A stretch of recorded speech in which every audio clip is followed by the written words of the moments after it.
Hi, my name's Courtney, and I'm going to talk about the positives and negatives of robots taking over the world. Now, I've recently read the book I, Robot by Issac Asimov, and it was great. The book was about little snippets of robots and humans that all tied in with the life of a robo-psychologist named Susan Calvin. All of the chapters always ended up talking about the 3 laws of robotics. What are they? Well, we have 1. A robot may not injure a human being or through an action allow a human being to come to harm. 2.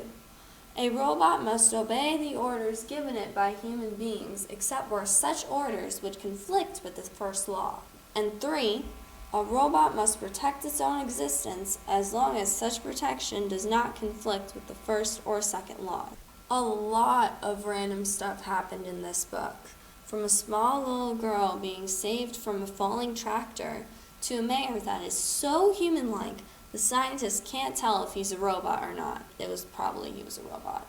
So anyways, but I'm going to mostly focus on the last chapter, the inevitable conflict. Susan Calvin is now old and is called to the mayor's office. Our totally human mayor is going to check out all the regions on Earth because there have been some economic troubles. The eastern region says, oh, the robots do all the work and I just make everything out of yeast. The tropic region says someone must have fed the wrong data into the machine. But an engineer on the canal who fed the wrong data said it was the robot's fault and he fed it the right data. But he's stupid. The eastern region just blames everything on the northern region. The northern region just says they don't care. So then Susan Calvin and the mayor go back into the office and they talk about all the regions as a whole and basically conclude robots have taken over the world.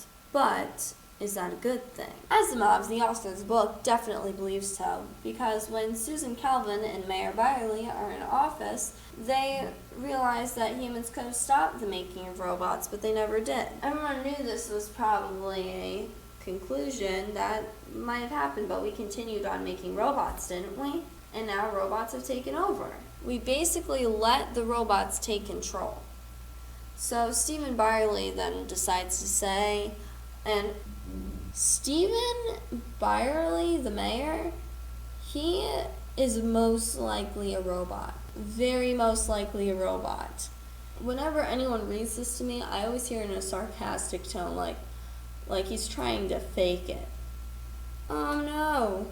No one can stop them since the machines will deal with them as they are dealing with the society, having as they do the greatest weapons at their disposal, the absolute control of our economy. How horrible. Perhaps how wonderful.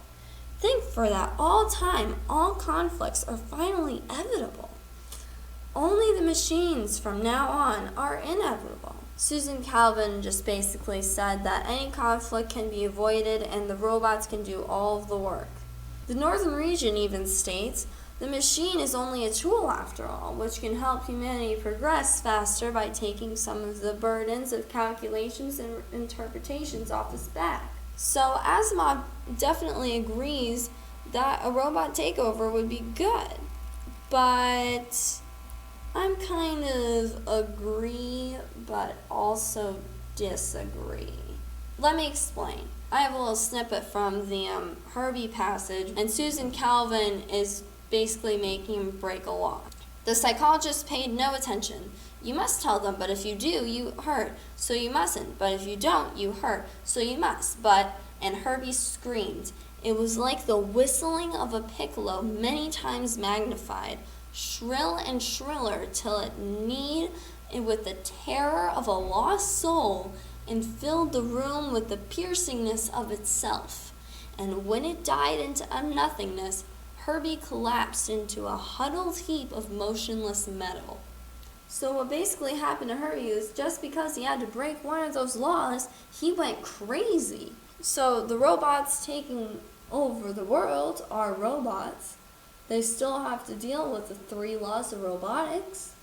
So what happens if someone's clever enough to make them break the first law? If you think that, oh, maybe this was just a one-time thing, then you are wrong, because there is actually another part in the book where a robot does have to break a law and goes crazy. So this robot, Nestor 10, was a robot with a modified first law. And he went crazy as well after he broke a law. So it says, another step, and one metal arm flew out suddenly to her shoulder. She felt the weight bearing her down. Her throat constricted, and she felt a shriek tear. Dimly, she heard Nestor 10's next words. No one must find me, no master. And the cold metal was against her, and she was sinking under the weight of it. And then a queer metallic sound, and she was on the ground with an unfelt thump, and a gleaming arm was heavy across her body. It did not move, nor did Nestor 10, who sprawled beside her. So what basically happened was Nestor 10 broke a law, and he hurt Susan Calvin. And the people watching this realized what was happening and turned on a small amount of gamma rays around Susan Calvin and the robot shut down because of those gamma rays. And this shows that there are multiple robots that shut down when they break laws or just go plain crazy. And it also does show that even though robots do have laws that prevent them from hurting humans, there's not a definite law that we have to not break robots. I mean, the reason that Nestor 10 broke down was because humans shut him down. So anyone who confronts these robots that control regions could also make them break laws and completely shut down. From what I know, it would take a while to rebuild a supercomputer. To add insult to injury, regions are too busy selling yeast to do anything good. So here's the solution. Have robots do all the work, but have the people who are supposed to be in charge of regions practice for the day that the robot shuts down. So then that would prevent any problems in the future. Also, security guards. A random engineer who was against robots just randomly came up to one of these supercomputers and fed data into the machine. Like, maybe you should have some security there. Maybe put it in like a specialized box or something. Because it seems like that they're just kind of out there and anyone can just come in and feed it data. I mean, I could be wrong because after all, we don't know the whole story about how he got the data into the machine. But still, security does help.